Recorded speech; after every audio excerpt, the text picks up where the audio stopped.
ايوه قتلوا واحد مننا اخي محمد حمدان، وفعلوا اخي عضة علي خميس، وقتلوا عبد الغني، قتلوا صالح جمعان، فعلوا ناس خلى على الله. وبعدين ذاك اليوم افتحوا لنا، نهب لنا عقولات، افتحوا قالوا ماشي مكانكم، انتم دارين قد دولة داخل دولة. لا احنا ذلنا من ارحم الراحمين.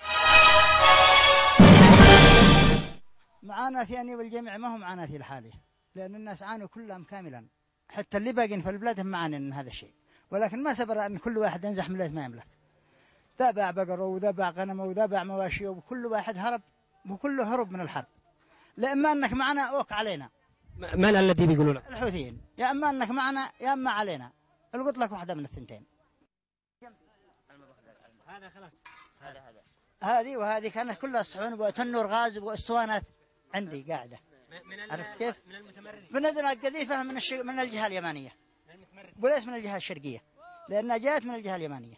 ما أدري من يعني ما في الجهة اليمانية قوات مسلحة. فيها المتمردين. بقوم جاي فيها أنا شظايا هنا. لو كانني قايم ما كان الله لطيف، بس إن الله لطيف ما من كان بقيه. بس إن كنت منسدح وراقد في الليل.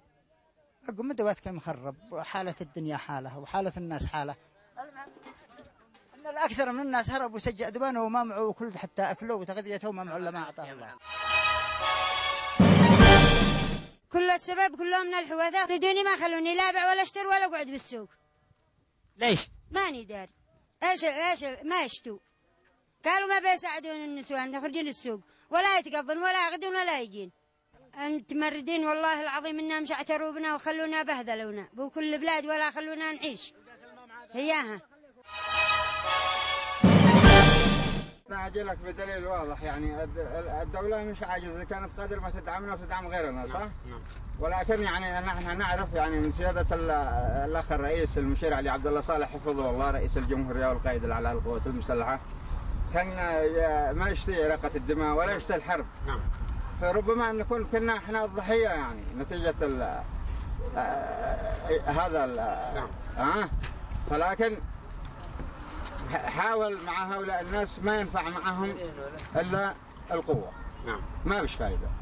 احنا كنا نحاول ما نشتي نحاربهم، ما نشتي نتجنب وكذا، ولكن ما يصروا إلا يعتدوا، يسفكوا الدماء، يقطعوا الطريق، ما في إلا قد فعلوا شيء يعني. حتى لو عملت معهم معاهدة سلام أو اتفاق أو دخلت وساطة بالعرف القبلي أو كذا، خلاص يعني اخترقوا هذا الاتفاق واعتدوا وفعلوا أي شيء.